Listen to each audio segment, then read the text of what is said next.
Right. Okay, so perfect. Let's get this thing going. Hey, Danny White here with the Mental Fitness Mastermind podcast, powered by mentalfitness.care and the Athlete Mental Health Certification Program, where athletes are coming together to help athletes defeat mental health battles in the game of life. Okay, so I'm going to read here a little bit and just let you know the goal of the Mental Fitness Mastermind is to bring together a collection of current and former athletes, mental health professionals, sports psychologists, coaches, kind of key stakeholders within that athlete ecosystem, and come up with solutions, kind of like a mastermind, a collective consciousness that comes up with solutions together. And what we're doing is we're fighting a common enemy, which is the mental health battles that we all face. Okay, so we're going to play our position. We each have a position to play. I mean, I'm a free safety. I wanted to play nose guard, but I wasn't big enough. So, we each have a position to play in life and in business. And so we're going to play our position by kind of, hosting the platform. We're going to bring you real world stories by real athletes who have gone through and are going through some of the same battles that you are.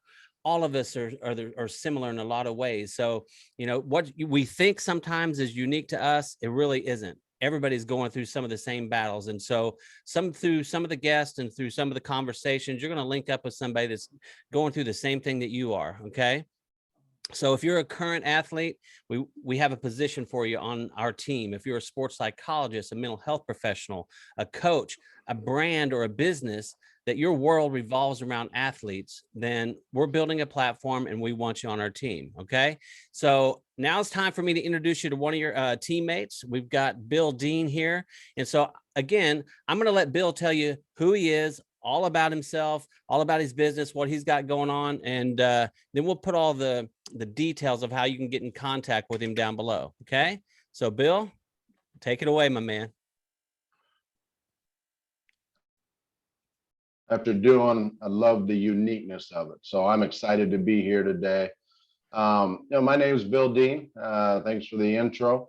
I have been in the mental health, behavioral health industry space for 20 plus years.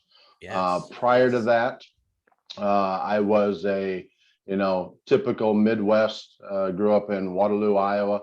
I played 4 sports through high school.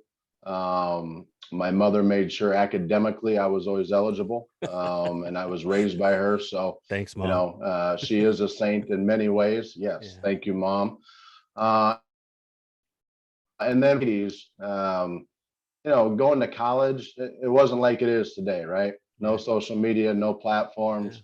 Yeah. And just out of the blue one day, a coach called me, said he saw a picture in the newspaper, right? That was Twitter back then. He saw a picture in the Waterloo Courier, and I was on the All Metro team. And he asked if I ever thought about playing college football. And my honest answer, being a single parent family, was probably not. After we get done, I work at probably John Deere, or am I going to go in the military? There you go. And he said, well, I'm going to be in Waterloo. Let's talk. So from there, I was fortunate enough to be offered a scholarship to play at a small NAIA school, St. Ambrose University. All right. In the Quad Cities. St. Ambrose. Yes, go Bees. We have the best fight song in the land. We just buzz, right? So, and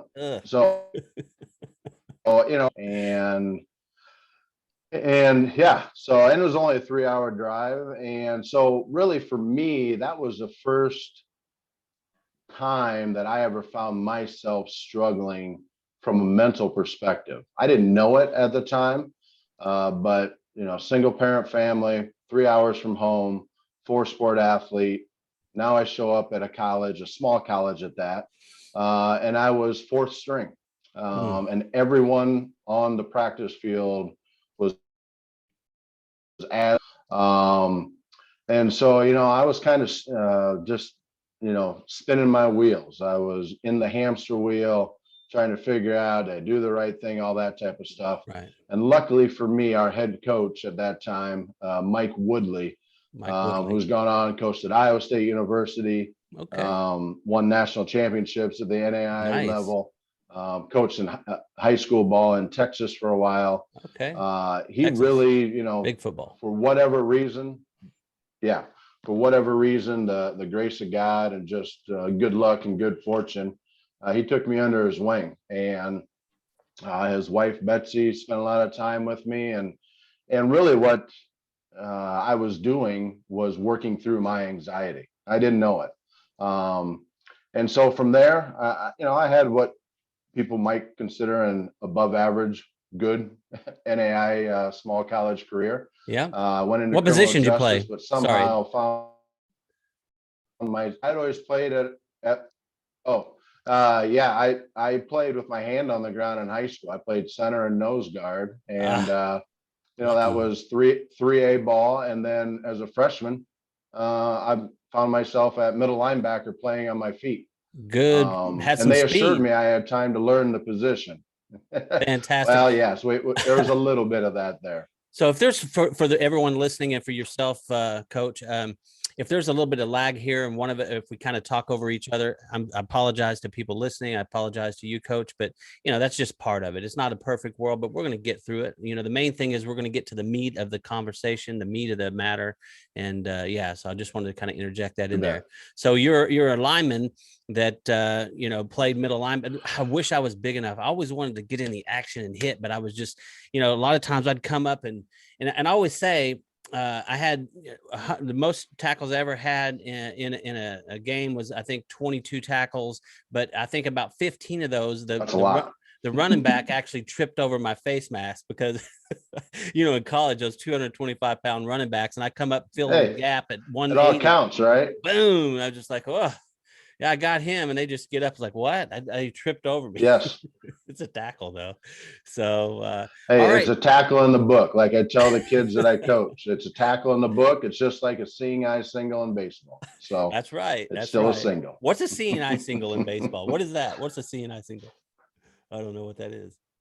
For me, it was the one that somehow bounces between three infielders, and you just happen to be fast enough to get to first. So nice, I love it. Hey, you'll take a win. A win's a win. So okay, so that's a little bit about who you are there. Now, the biggest mental battle that you faced as an athlete, anxiety, and that was it. Performance anxiety, separation anxiety? Was it insecurity? Was it just what was it? What's the biggest battle? If you had to say, well, I mean, again, it evolves and it changes, but if you look back and you say, if I had to put my finger on it, the single toughest opponent that I had to face mental health wise as an athlete, what was it? Fear of failure. Yeah. And now looking back at it, you experience those things early on, right? You get through little league or youth football, then you get through junior high. Then when you get to high school, you get established. And for the most part, high school is pretty easy. And when you're involved in sports, you get some other opportunities and you stay focused academically. Yeah. Then when I got to college, and now they moved me in positions. Yeah. I didn't have her to lean on. Right. And I had to find my own, resources to problem solve. Then all of a sudden, because they told me I'd have time to learn the position, 3 guys in front of me get hurt. And by week 3 of my freshman year, I'm on the field at Wisconsin River Falls. And I have no idea what's going on. And so from there, it snowballs. And for me, it was that fear of failure again, that I experienced back in junior high. I'd gotten over in high school.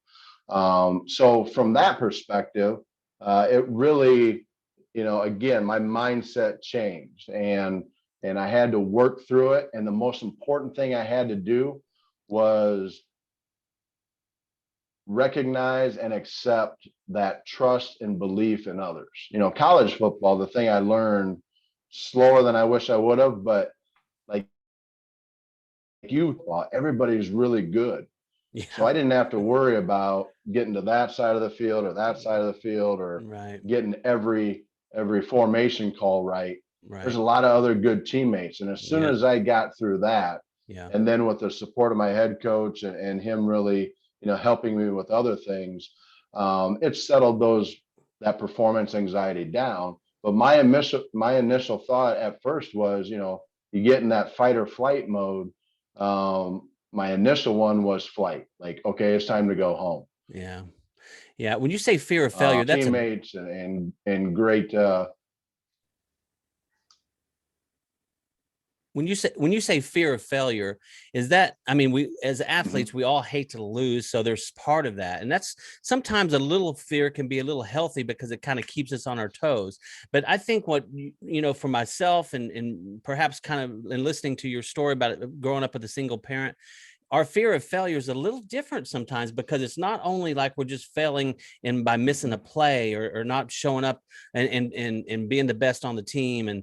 But it's almost a fear of letting our mom down or our family down, or, we feel like that support system is not there as much as we would like it to be. And so we know that if we do fall, it's kind of like someone on a high wire. If you have a net, then, you don't want to fall because, it ruins the routine, but your fear of failure and falling is not near as bad. But when you have a lot of athletes, and a lot of athletes go through this, I mean, I went through it, you went through it, and we're not, hey, listen, if you take a pencil and sharpen it, I bet just the lead on the tip are the athletes that go through life having that solid family foundation, having that support system and structured home environment there. You might think it's that way. So the fear of failure sometimes can be not just in as a performance failure, but also like, hey, we don't have anywhere else to turn to. What happens? Our whole lives are thrust into this athlete performance. And if we fail, then what? Does that resonate with you?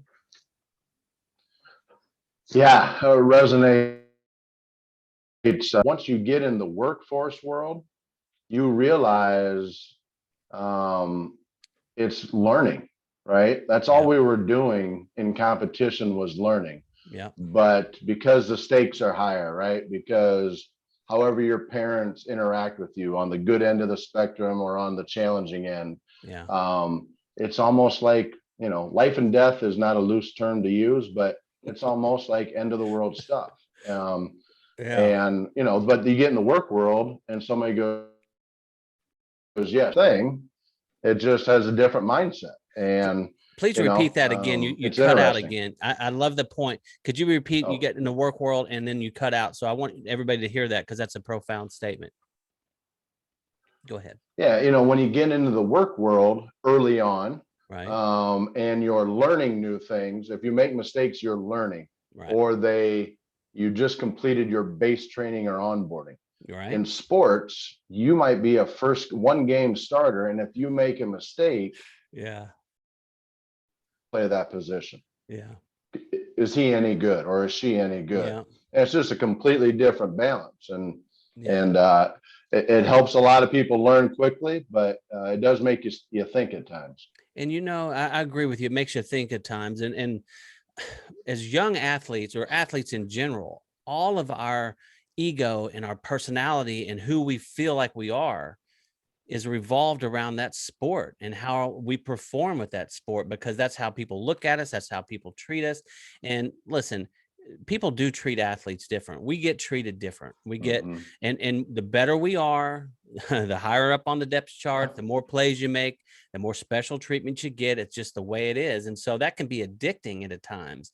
And then that's when the fear of failure, because you don't want to lose that. It's your identity in a way. And that's why part of the thing, part of one of the big pieces of the mentalfitness.care platform that we're going to be doing is bringing on transition coaches.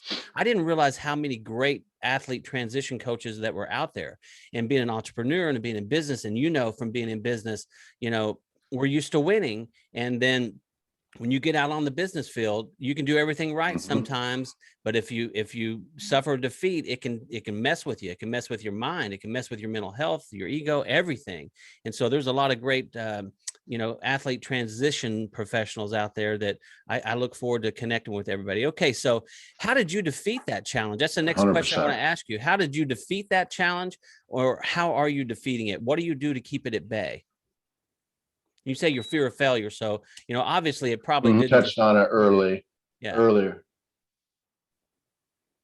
Yeah, no, and I think that's, one of the great things we focus on at COSMH Mental Health is a forever maintenance plan, and we call it the forever maintenance playbook.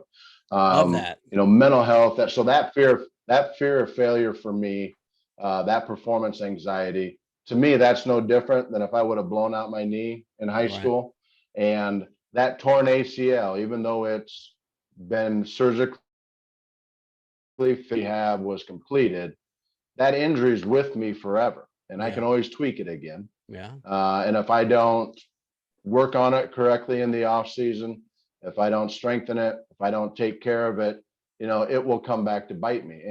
And for us here at COSMH, we approach mental health in the same mindset. So for me, that fear of failure, that performance anxiety, it was that recognition that I'm better with others, and I'm better with people that think like me, that I have. So I've always surrounded myself with those people through my work history. And because of that, it helps me with my issues. And it also has brought different levels of success that, I'm very grateful for. So I think it's that mindset. How do you deal with it? First off, you got to recognize this is with me forever. Yeah. And I have to be cognizant that it's always with me. Okay. And then from there, everybody's got some people do yoga, some people do meditation, some people, whatever they do to deal with their issues, that's great, because mental health is still a very individualized injury, just like any other injury. Yeah. But we got to have that ongoing preventative maintenance forever. Beautiful. Well said. And so what I agree with you when you say there are similarities, mental health, where there are similarities. Okay. It's a broad spectrum. It's kind of like, all football games they're not alike. They're similar. They have 4 downs. They have the same structure, but they're all different.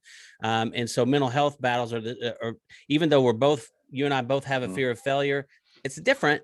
But what I think I hear you saying is you really value community and camaraderie. And that's one of the things that I'm telling you, I've missed personally, because when we're in a team, we get up and we pout together, we cry together, we work together. I remember loving to go out when we go out as a football team at night, when we go to the clubs and do whatever we were going to do and go out to all this, we'd roll together as an army, and we always felt invincible because these are the same players and people that were crying with you at 5 o'clock in the morning at the wet grass and trying to talk the coach out of running your ass off in conditioning at the end of practice and bleeding with you, winning with you. And so, but then when you leave the sport, you're just kind of left out to your device. And there's so many stories in life about divide and conquer. Well, your mind, that mental battle that's always with you, he knows your strengths, he knows your weaknesses. And so one of the best ways for him to get you and silence you is kind of carve you away from all of your community. And that's one of the things with the Mastermind and the mentalfitness.care platform we hope to achieve, is bringing that community together. It's nice to have a lot of professionals and other people around, but athletes think like athletes. And so that's what we're trying to do here. So community is a big deal for you. So now, what's your daily mental fitness routine look like? What's your daily mental fitness? What do you do daily? Is it reading? Is it meditation? You said you like listening to some good music. And I mean, a lot of people do that. I played football with a gentleman by the name of Kelly Dennis, a wide receiver, and music was his drug. I mean, he could wake up and that was his mental health. He just loved music. And so it kept him in space. So what's yours? What's your daily routine? Yeah, for me, it's the morning, wake up. It's attack the day. So I do my morning workouts. Now, I'm getting older, so I'm not in there deadlifting, hang cleaning and doing major front squats, deep squats anymore. I still dabble. It is. It's turning on the Slipknot, the Metallica, the Kiss playlist and going. Yeah. And then from there, it's rolling into my work day. And then about, towards the end of each day, I do. I play some energy meditation music that keeps me relaxed. Nice. So that's kind of my daily flow. Yeah. But you said, what's the other big part of my daily routine? Right. It is, I'm a high school to my real job. What you cut That's out the again, fun buddy? job I'm usually. sorry. You cut out. Oh, What is it? no problem. I said, in addition, I'm a high school football coach and defensive coordinator. That's my fun job, in addition Nice. to my real job. So you would like me. And I'm so for aggressive me, the defensive. other, sign you up, right? Yeah, sign me up. Hit them hard. I'm real fast. 4, 5, 8, But 7. for me, that's good. We could definitely use you this year. We're going through some rebuilding, so we slow. could use. But for me, it's hanging out with our team. It's afternoon workouts. It's all that stuff. So for me, that's where I get it. Obviously, my family time. Those are all aspects of my community, and I applaud you for the community analogy because within COSMA, we focus on 3 teams, and it's the family team, your coach's team, and then your peer team or your teammate team. How we focus on things, the 3 most important teams that provide your foundation of your development and your ongoing focus and maintenance with your mental health challenges and struggles. So I applaud the community connection. I like that. I wrote that down while you were talking. So team/community. Love it. Beautiful. So is it COSMA? How are you saying it? COSMH. So was it COS mental health? Is that what it is? Yep. COSMA. Okay. All right. COSMA can out scheme mental health. So how can people find out more about that? I mean, I'm going to put your personal information and everything that we have here, down in the bio, but is there any way for people to get more information on that? Do you have any other place to send them, or you got information you can send them, or kind of, promote that? Yeah, we can send, the easiest way is just direct message me on either LinkedIn or Twitter. On Twitter, it's at Coach COSMA. Our website's getting tweaked in the world we live in. Somehow we got hacked about 65 days ago. So I got people working on that. But for us, direct message me. We'll schedule an initial energy call. We call it kind of our first team meeting. Energy call. Where we really just get to know you. You bet. It is not trademarked, so but we get to know you, and really when we say you, we get to know the family, and whatever that family structure is, if it's mom and dad, grandma, very diverse group of family members, and the student athlete, and our main target is high school student athletes, and the reason that is when we were putting together Can Out Scheme Mental Health. I love that statement, by the way. Head football coach. What's that? I love that. I can't out scheme. In fact, I have it highlighted right here. It says, I can't out scheme mental health. And that's such an important statement, because you know what? We try to do that as athletes. We're always trying to scheme and trying to figure out a way to win. It's like, okay, you got me now, but I'm coming up. Used to be a big fighter. So I was always, if you get with people that are your level, you're always having to go a different angle. It could just be just a little bit different angle the next time. You're scheming for ways to win. And when I read that, it said, I can't out scheme mental health. I thought, you're exactly right. You've got to face it, and you've got to face it together as a unit, and you got to do it that way. So I love that, man. You're onto something. I mean, obviously you've been doing it for a long time. So yeah. For a minute, yeah. I mean, we've just started the company here in the last 9 months. Nice. Congratulations. And we work with some amazing clients. Yeah. But previous to that, being in the mental health space, and really what got us rolling was I was the head football coach for a high school football team that were all out of home placements. And so we were taking 35 to 50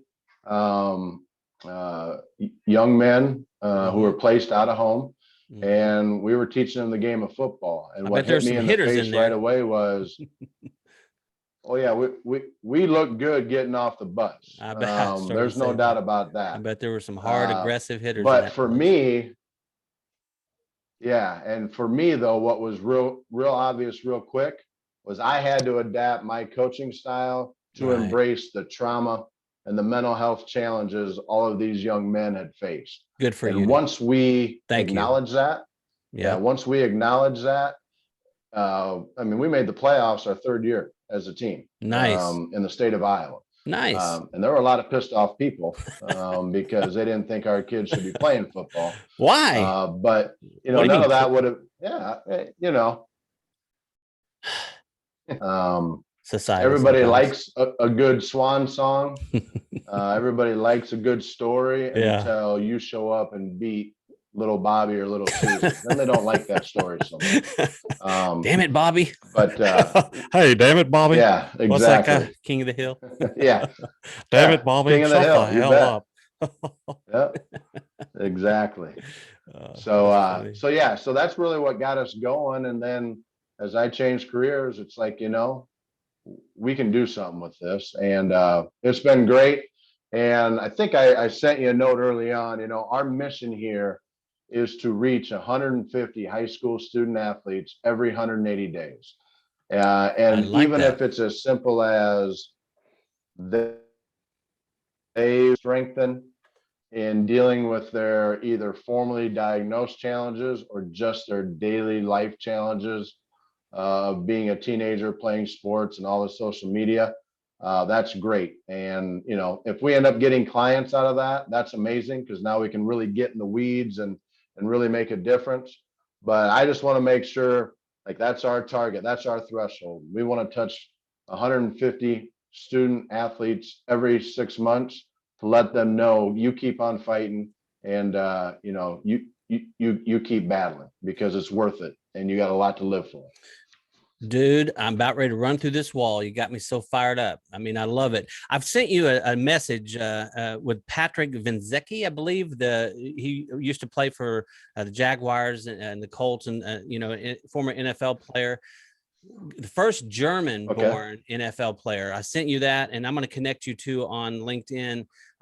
He's really committed to working with high school students as well. And your mission, he's actually got a program called the Big Man in a Van, where he's going to be traveling the country and talking to high schools. And I can tell you right now, you two are just, when you meet, it's going to be an explosion, and you guys are going to make some great things happen. So that's part of the mastermind, is you find people that have synergies and we put them together. But, you know, in talking with him and listening to you and the goal, you can give him, you know, he was an NFL player at a high level, very good athlete. And I think Idaho is where he went to school, but anyway, you can Google the Vandals. He was a Vandal, huh? Yep. Google him and see, you'll see all about him. But I'm going to connect you two together. And I think you can give him some mentorship too when it comes to dealing with high school athletes. I mean, he's an NFL player. He's smart. He's dealing with some a lot of education and recovery and all of those things. He's got some great ideas, but you have the practical experience with it. You live that world. That is your world.